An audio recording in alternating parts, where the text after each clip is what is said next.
안녕하세요. Mystery Korean Channel 간에 주소လိုက်ပါတယ်။ဒီနေ့ကတော့ဆုစုခန်းကူက topic of chokup ဆိုရဲဒီ D4 ဒီစာအုပ်ထဲကနေပြီးတော့မှ Korean vocabulary လေးတွေကို DLIC D1 D2 လေးခွဲပြီးတော့ vocabulary တူတူချက်သွားပါမယ်။ DLIC တင်ပြီးသွားပါမယ်။ဒါဆိုတော့ဒီနေ့ကတော့ D1 လေးကနေစမယ်ပေါ့နော်။ဒါဆိုလို့ရှိရင် D1 ကပထမဆုံးစကားလုံးလေးကနေစကြည့်အောင်။ 가격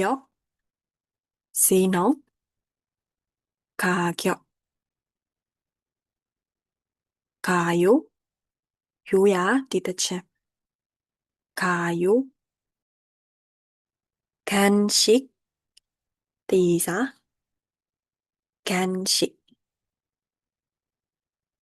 감기 에미친 감기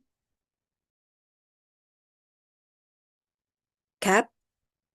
시노 갑 시노 အောက်မှာအသက်ကဘာနဲ့စာနှလုံးရှိပေမဲ့ဒီဖားတန်လေးကိုပဲအဓိကအသုံးပြုပြီးတော့ထွက်သွားပါမယ်။အတန်ထွက်တဲ့အခါကနောက်တစ်ခု 개인 တူချင်းသို့မဟုတ်ကိုယ်ပိုင်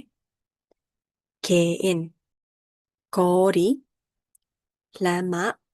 သို့မဟုတ်လမ်း 거리 တနည်းအားဖြင့်လမ်းသွယ်လို့လည်းခေါ်ကြပါတယ်။거짓말အလေအညာ 거짓말 အဲ့ဒီမှာအောက်ကစအသက်လေးကမနဲ့တွေ့တဲ့အခါမှာစအသက်မထွက်ဘဲနဲ့အောက်ကစကိုနာအတန်ပြောင်းထွက်ပါတယ်။တနည်းအားဖြင့်စကတအသက်အတန်ထွက်ပေးရမယ်ဆိုပေမဲ့သူဟာနာအတန်ပြောင်းထွက်ပါမယ်။အတန်ထွက်တဲ့အခါ 거짓말 ဒီလိုမျိုးထွက်ပြီးရဲ့ 거짓말 နောက်တစ်ခု 건물 အဆောက်အဦ 건물 ရှိတော့ 개임 လို့ရေးပေမဲ့အတန်ထွက်တဲ့အခါ 개임 အရှိကဂါတန်ကိုကအတန်ပြောင်းထွက်ပါမယ်။ game game game 결과 야렛 결과 결혼식 밍라서 결혼식 경기 뼈인ပွဲ경기 경치 슈게 경치 경험 အတွေ့အကြုံ 경험 계단 리가 계단 계획 아시아시 계획 고장 뼈시체 고장 고향 무이얌리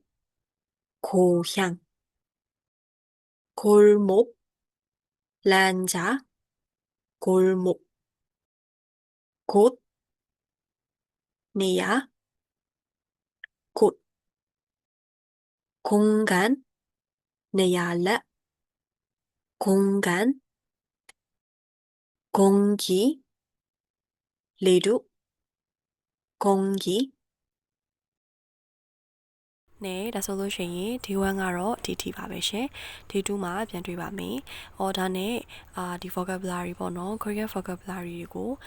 အပတ်စဉ်အင်္ဂါနဲ့ဇာတာရီနေတိုင်းမှာအသက်တွေအမြဲတမ်းတင်ပြသွားပါမယ်။လေ့လာရတာအဆင်ပြေဆိုလို့ရှိရင်တော့ channel လေးကို like and subscribe လေးလုပ်ပေးသွားပါအောင်နော်။အားလုံးပဲကျေးဇူးတင်ပါတယ်။